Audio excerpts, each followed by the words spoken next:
Hello, everyone, and welcome to another edition of Mormon Stories Podcast. I'm your host, John DeLynn. It is November 16th, 2018, and today we are interviewing someone who I've wanted to interview for many, many, many years. I've been very patient on this one. Yes, you Very, have. very patient on this one. His name is David Bokovoy. David Bokovoy is one of Mormonism's leading Bible scholars. Specifically, I think of him as being primarily a scholar of the Old Testament, but that's not true. He does all sorts of work with the Old and New Testament. David has a master's from Brandeis University in Jewish Studies and a Ph.D. in Hebrew Bible and the Ancient Near East. He studied under David Wright, who was a Bible scholar at BYU, who got excommunicated around the time of the September 6th, or maybe a little bit after. Right after that, yes. Yeah. Someone that we forget when we often talk about, Cecilia Farr and Gail Houston and the September 6th. But he studied under David Wright at Brandeis. He worked for the LDS Church Education System for 18 years. He was the chaplain at Harvard University, the Mormon chaplain. Yes. He taught LDS Institute at Harvard, Wellesley, and MIT. We should talk about the Institute. Did you ever get invited to the Institute? Do you even know what that was? I don't. We'll talk about that. Okay. David's the author of two books, and the one that we'll be digging into today is called Authoring the Old Testament, Genesis through Deuteronomy. He is, interestingly, one of the co-founders of the Mormon Interpreter with Daniel C. Peterson. Okay, we'll have to talk about We'll have that. to talk about that, but I had to throw that in here. But he's also just a great guy, very well respected, and he's got an epic journey. In my view, it's rare on Mormon Stories to be able to bring someone on who's a scholar at the same level of, in my opinion, Michael Quinn or Brent Metcalf, Phil Barlow, whoever you want to add as a Richard Bushman, as a true Mormon scholar. David Bokovoy is one. Again, I've wanted to have you on for so long. So David Bokovoy, welcome to Mormon Stories Podcast. Thank you so much, John. It's a thrill to be with you and to be able to share my story with our community. I'm really grateful for the opportunity. Welcome to everyone who's joining us on Facebook Live. Let me explain how this is going to go. We're gonna do two clusters of an interview. So the first cluster is going to be just David's Mormon story. So it'll be released as its own post on Mormon Stories, and it's just going to be kind of that multi-hour epic faith journey that we're going to share with David. That will be cluster one. Then we'll probably take a break, maybe grab a lunch, quick lunch, and then we'll come back for the second cluster, which will be applying scholarship, rigorous scholarship, or higher criticism, as this book calls it, as it's well known in the academic world, applying higher criticism to Mormon scripture. So we're going to talk about the Old Testament, specifically the Pentateuch, is that how you pronounce it? Sure. First 5 books of the Old Testament. But we're also going to talk about the Book of Moses, the Book of Abraham, the Book of Mormon, and just Mormonism in general, to understand how David's work with higher criticism can enlighten us about all that stuff. We're going to get into Mormon apologetics, Mormon scholarship, church history, church transparency. We'll talk about women's issues, LGBT issues. We're going to get to kind of everything, but just buckle up. This is one of those epic multi-hour Mormon Stories journeys. Thank you. All right? Yeah. Okay. So anything you want to say before we dig in? No, Okay. I'm ready to go. All right. So let's start with your early years. What can you tell us about growing up? So I tell people usually that I grew up as a hippie surfer kid in San Diego County. My dad actually was a hippie poet. He was a non-member of the church and was drafted, served in Vietnam, came back and met my mother, who was a lifelong member, but she was raised by my wonderful grandmother, who was raised Baptist and at that time not a member of the LDS Church. And my grandfather, who had a pioneer stock, but was very less active throughout his entire life.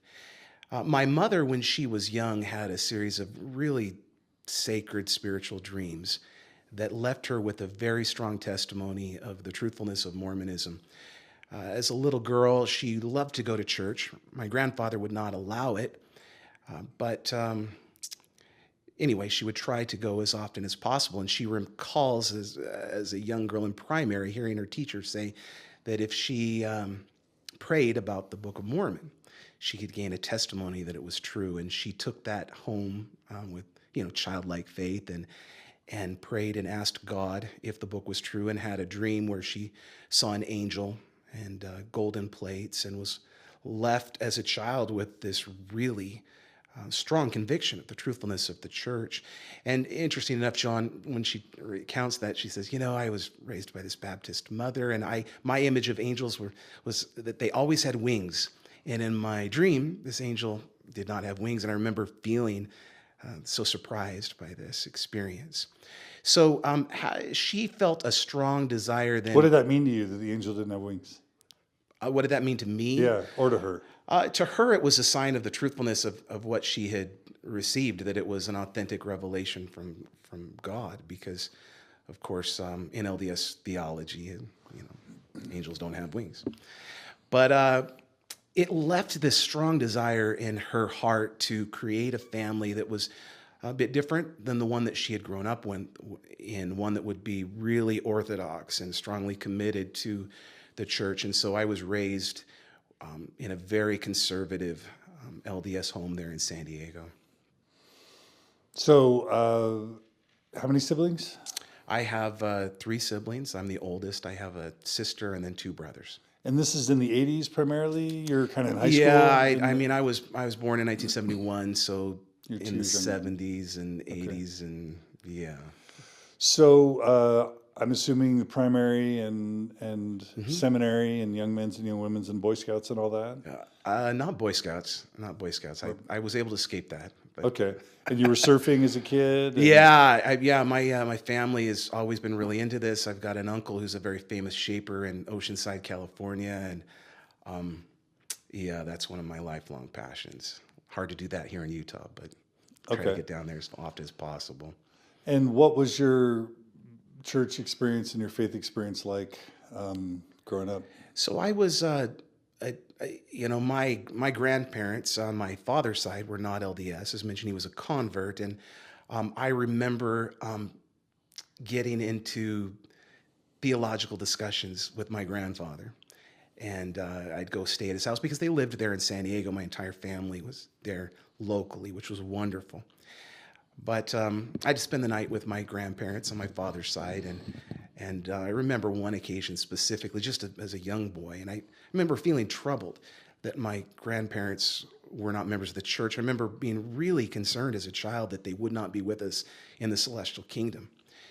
And so I remember having a discussion with my grandfather. We were outside and by some orange trees, and somehow Joseph Smith topic came up, and he was saying some negative things about Joseph Smith and the Book of Mormon. I remember as a child saying, well, Granddad, you just need to pray about it. It's a true story. And I remember his comment. He said, "Oh, yeah, that's what it is, son. It's truly a story. It's just that." And you're how old? Oh man, it must have been about 7 or 8 at that time. And I remember then praying that night myself in my grandparents' house and asking God, is this really true? Is the church really true that I'm being raised with? And I felt as if the Holy Ghost spoke to me and as a child and said, it's true. Why do you keep asking? And so I definitely was religious and very spiritual as a child. As I got older, that lessened. None of my friends, especially in high school, were LDS. I should take that back. I did have one friend who was LDS, but almost all of my friends, this is in the 80s in San Diego, and we're into surfing and things like that. And almost all of them used some sort of illegal drug on a daily basis. Surfers and marijuana kind of go together, right? Yeah, and amongst other things. This was in the 80s, so crystal meth was really starting to become popular. And so I was around a lot of that. I never got involved with hard drugs like that. but I was around it a ton. And, as I got older, I just it wasn't so much that I lost faith as much as I just lost interest. I'm a person who deals with obsessive behaviors, and when I fall in love with something, it's 110%. And my passions during those years were, as I mentioned, surfing and rock and roll, and Favorite rock bands? Favorite rock bands. Yeah. So favorite singer-songwriter is Bob Dylan, but Bob Marley and his son Ziggy Marley are both, even to this day, great spiritual voices in my life. Huge Doors fan. Johnny Cash, Joy Division from the 80s. I don't remember those guys, but Velvet Underground, things like that. So new wave. So 60s, 70s. Yeah, I love it all from the 50s, 60s, Dude, you 70s. mentioned 80s. No classic rock, not one. Okay, I'm Boston, Led Zeppelin, Scorpions, Beatles. Not in the 80s. I was into alternative stuff. I wasn't into the big REM. hair. REM. Yeah. Okay. Yeah. Okay. We can connect on some music. So those were my passions. So I really lost interest. Now my mother In Mormonism. My mother, I had to go. I had to graduate from early morning seminary, so I did. I had to go to church on Sunday. I did, and that was just an expectation. And I went without much interest. Okay. So by 17, 18, did you feel like you had a strong testimony? No. In fact, Did you have a knowledge of the gospel? Oh, no. By that time in my life, if you would have asked me if I had a testimony or if the church was true, I probably would have answered, I don't even know if there's a God, let alone, the church is true. But that changed right at the beginning of my senior year. Of high school? Yeah, is when that What changed. happened? So I had a very good friend of mine, and I was sitting in an art class, one of the few classes I attended. I was a terrible student in high school, hated school. Terrible student. I hated school. I barely graduated from high school. I literally convinced my counselor at the end that I needed to be moved into special needs courses just to get through and to get the credits. Wow. How do you explain that? With the Ph.D. from Brandeis, like you wouldn't think a kid who barely got through high school. I'm a person who deals with obsessive behaviors, and I just was obsessed with surfing and music and there was girls, a room, I guess. And girls. Girls on a little bit, but mainly surfing. Yeah, there just wasn't room really in my life for education. I found it boring and something I wasn't interested in. So I seldom went, and I was there one day in an art class, and a friend of mine, very close friend, non-LDS, came up to me, and he, right before class started, and he said, David, I want to thank you. You've always been such a good friend to me. Thank you so much. And it was very awkward, a very strange vibe. And I said, of course. And he just, thank you. And class started, so we walked out. And I sat there and I picked up my paintbrush and with this really bad feeling. And so I decided that I would leave class and follow him. He didn't know it. I followed him. And this is San Diego. So, it's outdoor campuses, right? Like at BYU or something where you walk in between the different buildings. And I followed him from a distance, and he kind of went past some cubicles that were there on campus for extra room for students. And he walked out into an open field, and I stood kind of behind there, and I watched him take out a knife and prepare to take his own life. And I came around, and I won't say his name, but I came around, and I just said, what are you doing? And I'll never forget the look on his face and what he said. He just said, I'm just tired. And anyway, I helped him get some of the help that he needed at that time, but it left it's a really dramatic and traumatic way to start one's senior year of high school, which is what happened to me. And I took a serious look at my life, and I thought, I don't know if there's a God. I don't know if the church is true that I've been raised in, but I know my parents are really happy. And I know that the people that I go to church with are very happy, and I want that happiness in my life. So I started in the beginning of my senior year then to study the New Testament. I went through the Gospels, and I just fell in love with Jesus, really what happened. And then I went into the Book of Mormon, and I started taking church a lot more seriously when I went. And what did you love about Jesus? His love, his compassion, the way that he was concerned about the poor and the needy. That was something that I felt deeply about. We did a lot of surfing trips into Mexico, and I would come across the border at, age 16 and 17 and see the poverty. Tijuana. See a lot in Ensenada down in there, and you'd see the poverty and the women on the street corners, and I was really, really moved by that, and so all these different things that connected with Jesus and the goodness of it all. And halfway through my senior year, I'm still, I had hair back then. It was fairly long, and I did have a beard, and I had an earring, and I was sitting in one of those same cubicles, a math class. And in between assignments, kids were talking, and somehow, I don't recall how it happened, but somehow it came out that I was a member of the church. And a girl that I wasn't friends with, I still remember her name, Teresa. She sat there, and the surprised look on her face was classic. She said, "What? You are a Mormon?" And every eye, John, in the whole class, turned to me and looked at me, including the teacher, I remember, and I just felt this awkward moment of silence, and I just said, "Well, yes, I'm a member of the Church of Jesus Christ of Latter-day Saints. I'm a Mormon." And then this girl, Teresa, said, "Oh, is that why you are always so happy?" And it hit me for the first time that the happiness that I had seen in my parents and in my ward had become something real in my own life, and people could notice it, they could see it. And I responded, "Yes, that's exactly why."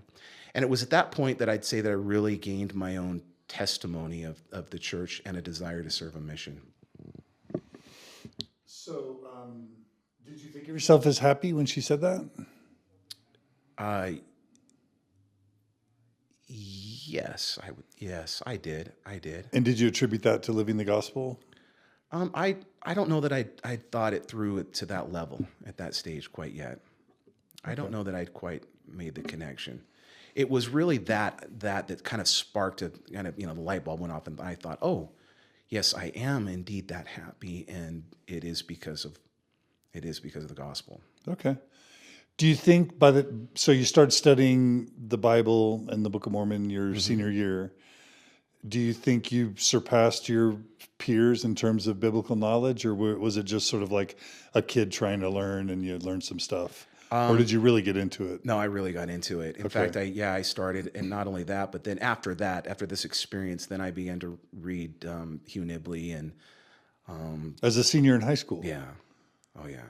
This would have been in like 88, 89. Okay. Yeah. So it was like the light bulb went off and of interest and passion. And that's the way that I work. When I'm passionate about something, I'm 110%. Okay. And that's what happened. Did you cut your hair, take the earring out? No, not quite. Shave the beard? That actually happened a little bit later. Okay. I played in a band in high school, kind of a post-punk band called the Toadskins. And yeah. Which we got the name out of the Anarchist Cookbook, if people know what that is. I remember that. Okay, so anyway, yeah, so and then I met a girl at youth conference. It was kind of a cool story. In fact, it's a great story. My best friend, not LDS, and this is the 80s, so he had purple hair, and it was like one of these way up, sort of like mohawk sort of thing. And one day my mom came to us towards the end of the senior year, and I'm getting ready to graduate. I'm going to turn 18, and there's a youth conference coming up. And she's like, "David, I want you to go to youth conference." I'm like, "Oh, Mom, I don't want to go that. It's kind of for younger kids." And she said, "I think it'll really help you. Please go." And I'm like, "All right, but I'm going to bring Roy, who is my best buddy and non-member." She said, "Oh, I think that's a great idea," right?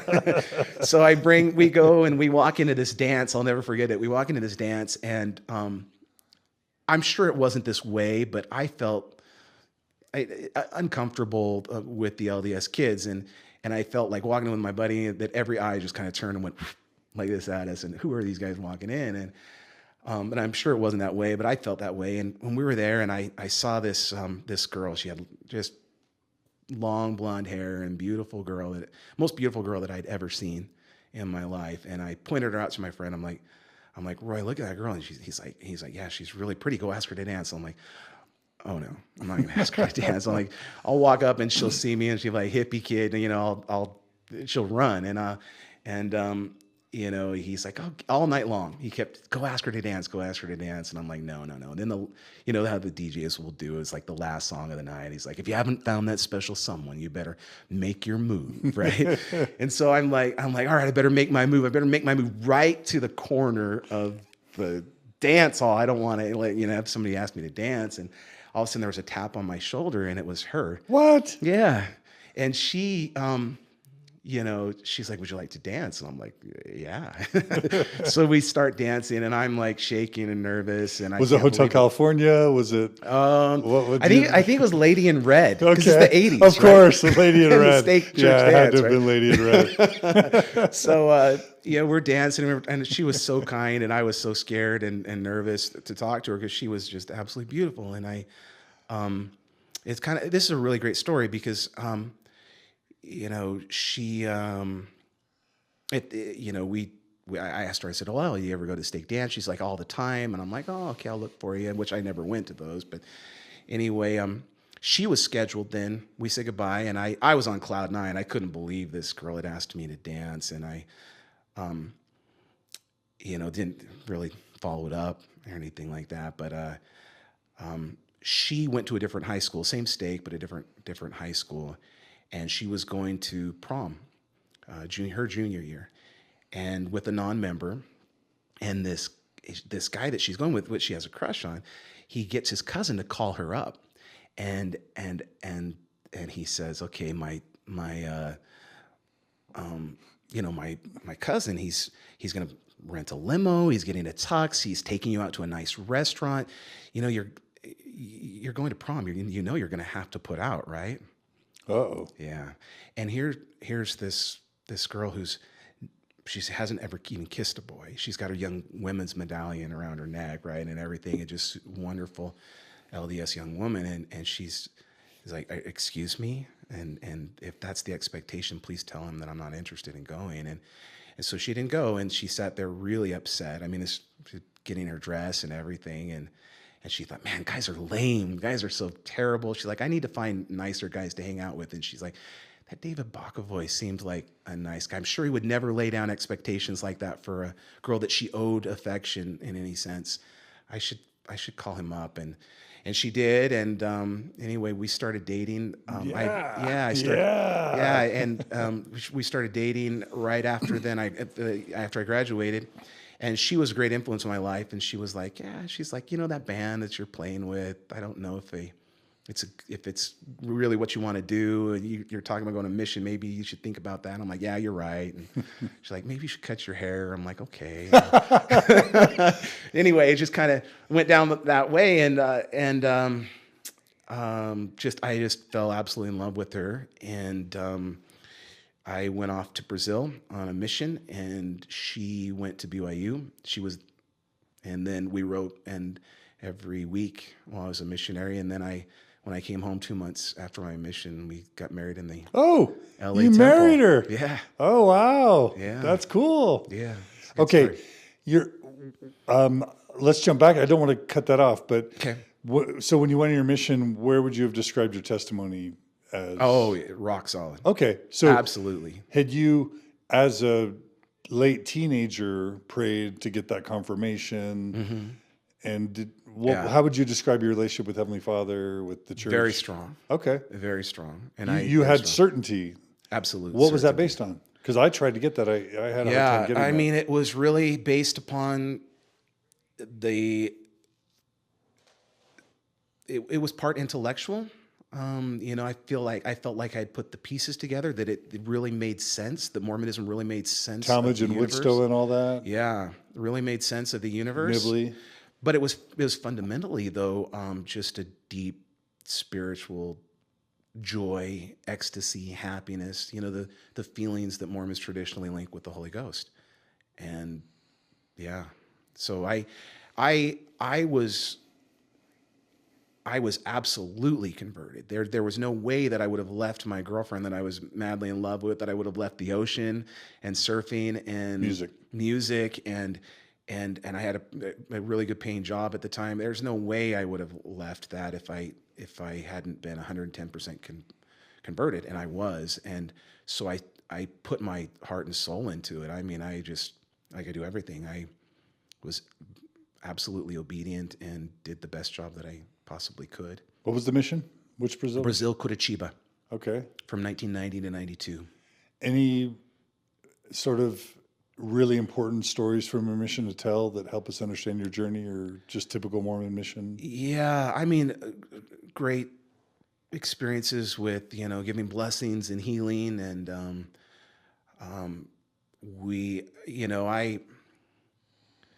I'll share this. Is interesting in light of the way things go down.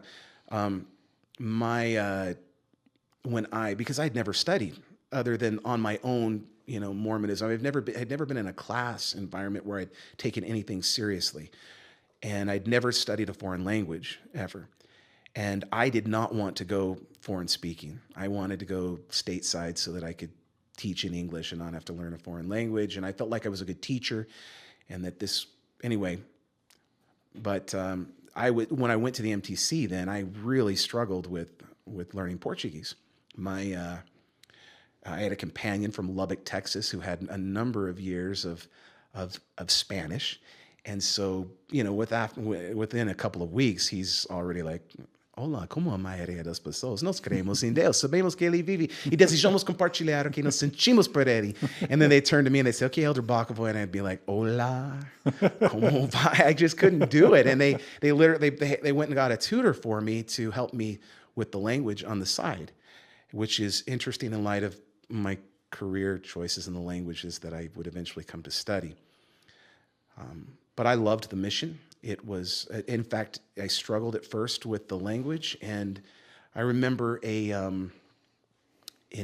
went on splits with an AP, and we were teaching together, and I was just a brand new missionary, and he was really impressed with my teaching skills. And remember, he said, "Elder Bokovoy, mark my words, the day will come when you learn this language, you'll be baptizing people on a weekly basis."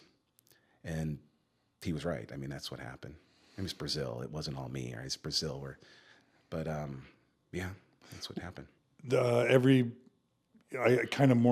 Mormonism past couple decades is known for some of these really low quality baptisms in third world countries. Yeah. Did that sort of thing happen in Brazil? Sure. Did you see that? Yeah, sure, we did. I mean, we tried to not go down that road. I mean, there were times when someone I could tell was interested in baptism because he thought maybe this would give him access to America. I mean, I remember some things like that happening, and we didn't baptize people, my companion and I. But that's not that we knew that. But that's not to say that everybody we baptized was, absolutely converted and stayed. Sure. Like your mission had hundreds of baptisms a month, I'm guessing. Yeah. Okay. Cool. So, so you finished your mission on cloud nine. How'd you finish your mission? Yeah, on absolute cloud nine, and it was at that's where I learned to study, is on my mission, because I was so passionate about the church, about Mormonism, that I worked really hard as a missionary.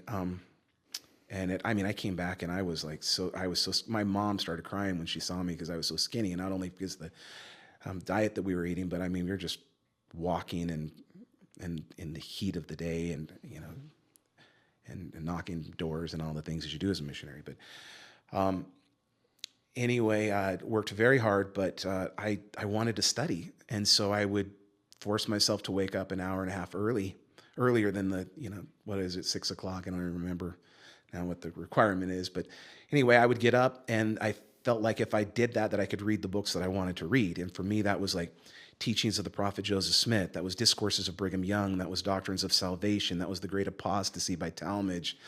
And I poured through everything. And I remember, as much as I loved my mission, John, I kept thinking, I can't wait to get home and to be able to just spend 24 hours a day studying Mormon scripture, Mormon history, and that's pretty much what I did when I got home. So I had a similar experience. I got all those books, Teachings of the Prophet Joseph Smith, Doctrines of Salvation, Joseph Fielding Smith, and that really affected me reading those books. Joseph Fielding Smith was intense. Yeah. Teaching that hurricanes was God punishing people and curse of Cain and just, all that stuff that we attribute to Bruce R. McConkie a lot of it came from Joseph Fielding Smith. Did you adopt an orthodox sort of theology of Mormonism? Absolutely. So you were a Bruce R. McConkie Mormon. Absolutely. On your mission. Absolutely. In fact, that was one of the things that actually is what will set up my first, I'd say my primary faith crisis that I've experienced in my life. That I loved McConkie. I mean, when I got home, I went and I started collecting everything that he had ever said. And this is right before the internet, right, takes off. So I married my wife in the LA Temple, and we went back up to BYU. I started at UVCC. Oh, okay. That's what it was, Utah Valley Community College at the time. It changed to Utah Valley State College while I was there, but I couldn't get into a 4-year school program, of course. But I started taking classes there. But in my spare time, I worked for Pioneer Book down in Provo for credit. And I started collecting the journal discourses and just everything I could possibly do. And then I would go up into these special collections through the card catalog system at BYU and try to collect everything. My two favorites were McConkie and, interesting enough, B.H. Roberts. And so I was just Xeroxing everything I could from these men and collecting file upon file upon file. Did you get off your mission in 92? Yeah. So you're at BYU 92 to 93? So no, I got off in 92 in October. Okay. And got married in December. And then in January, I was at UVCC. My wife was at BYU. So you were there during the September 6th stuff. Joanna Brooks was there. Yeah. I was there. Were you plugged into Sunstone and the Toscanos and and then there was Gail Houston, Cecilia Farr, all the feminist stuff? Not yet. You didn't know about all that? Not yet. It took it. I did. What happened was I was up. I mean, just a couple of months after my mission, I was up in the archives, and I was going through the card catalog, and I see this reference to Bruce R. McConkie, Eugene England, and Adam God.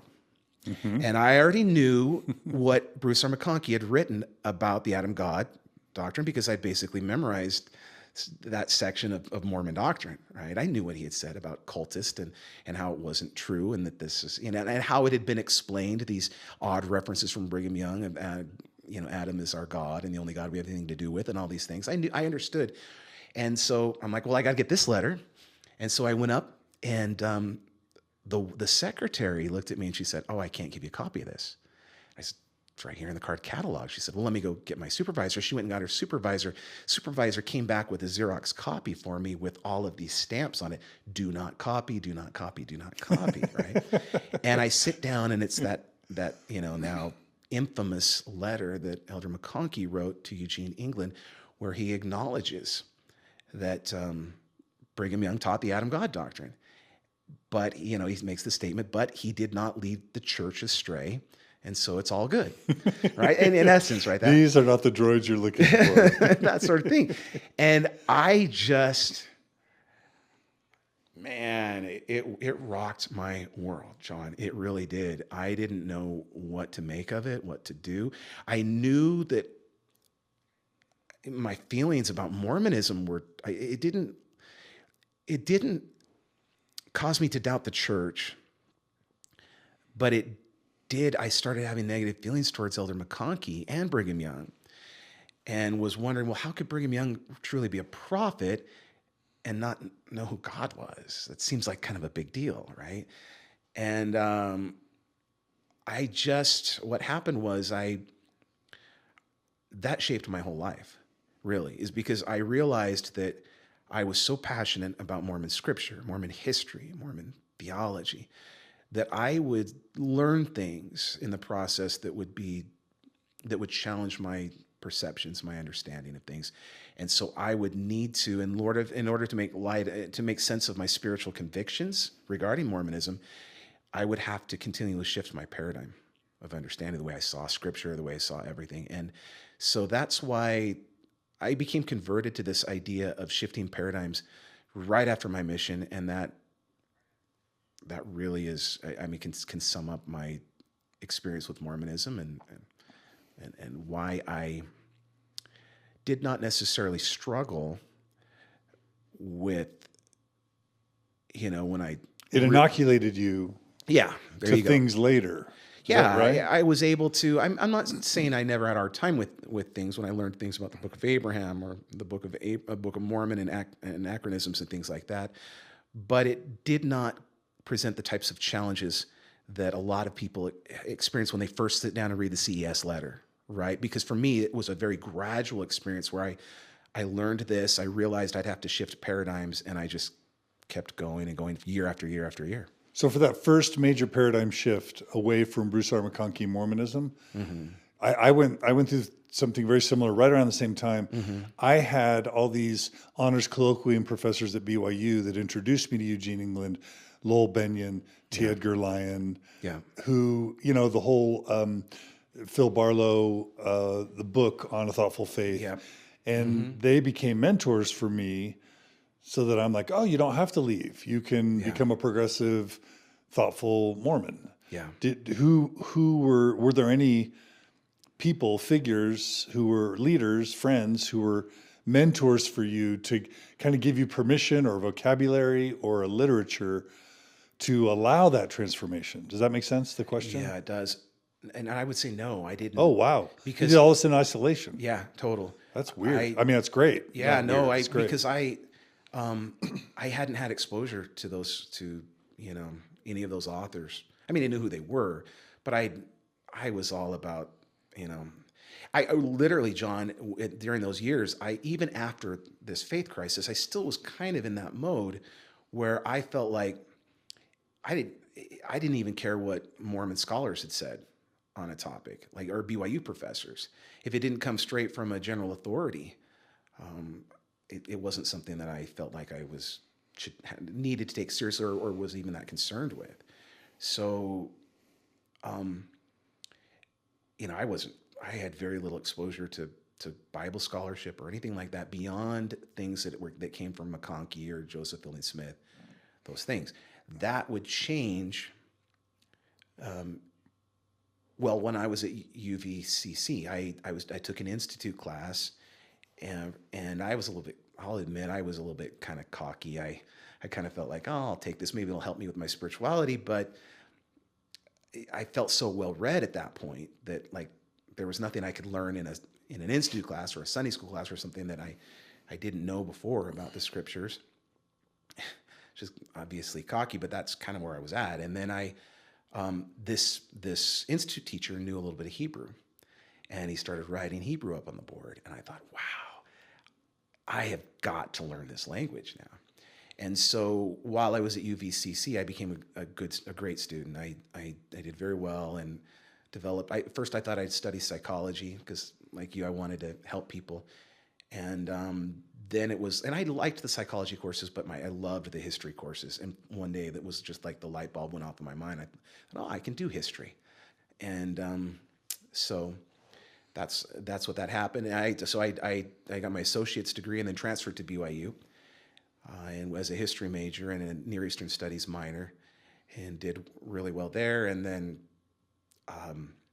it was while I was there that I was in the BYU bookstore, and there was a book, and I hadn't delved into really anything that LDS scholars had done, let alone non-LDS scholars. But there was a book in the BYU library, The Art of Biblical Narrative by Robert Alter, a literary scholar of the Bible.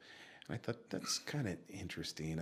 Maybe I'll take a look at that. And I bought the book, and it was like, wow. Yeah, this is like things I'm learning about the Bible that no one had ever taught me in church or anything like that, or through general authorities. And I fell in love with Bible scholarship right through that book. And I decided that I wanted to go to graduate school, that I would go to Brandeis University, which is non-sectarian Jewish institution, one of the premier academic programs for Hebrew Bible. And that was the only graduate program I applied to. It's the only thing I wanted to do. Okay, what year did David Wright leave BYU? Oh, my goodness. It would have been around the 93 I didn't timeframe. know him then. I can't remember when it was. Can you back up and tell the story of David Wright? 'Cause you went to study under David Wright, is that Yeah. right? Okay. Back up and tell the story of David Wright, if you don't mind. Sure. Because that's going to play into you, Yeah. how you decide whether or not to go study under him, right? Oh, yeah, definitely. Okay, so David Wright is a brilliant, wonderful human being, a brilliant man, one of the most incredibly brilliant individuals I've ever interacted with. He's now rightfully considered one of the premier scholars of Hebrew Bible or Old Testament. And David Wright, as a young man, wanted to become a Hugh Nibley. And so he went to, so we went to Berkeley and studied there with Jacob Milgram, another famous name in Hebrew Bible scholarship. And while he was there, he started to realize that in light of what he was learning, the Book of Mormon could not be historical. The Book of Abraham had all these problems, things of this nature. And he told me that he remembered walking, lying awake at night and walking back and forth in his apartment, trying to figure out how can this be and what does this mean. It was very difficult for someone who began the study because he wanted to be another Hugh Nibley for the church. And so he already, by the time he graduated then and finished his doctorate, he had a very non-traditional view of Mormon scripture. But still a love for the community and still certainly felt Mormon. And then Jeffrey R. Holland gave a very famous talk where he said, we want BYU to become Harvard of the West. Exactly. Harvard of the West. And it was that David thought, oh, I can come, I can do this, I can teach Hebrew there. And so he was actually hired as not as a religion professor, he was hired as a Hebrew professor at BYU. And he never opened up in his classes talking about his non-traditional views. He taught Hebrew, he taught scholarship, and yet there were those within BYU who did know his beliefs, and they, anyway, that led to his termination. And so he's at BYU. That's at BYU. For how many years? A couple years. 2 or 3, I think. And he starts teaching higher criticism, I'm guessing. He taught a little bit of it, but not a lot. I mean, he was mainly in Hebrew, the language, and he certainly exposed students to some of those issues. Yeah. Well, he had to. I mean, you have to do something kind of serious to get kicked out. You don't just. Oh no! If you look at the document that identifies why he was fired, there were things like not believing in a universal flood of Noah. And wild, crazy things that would not be problematic today. But Joseph Ely Smith wouldn't have liked that. Yeah, I know. Exactly. So that he was terminated, and then David Wright was picked up by Brandeis University. He's the only non-Jewish professor that they've ever brought into their Near Eastern Judaic Studies program.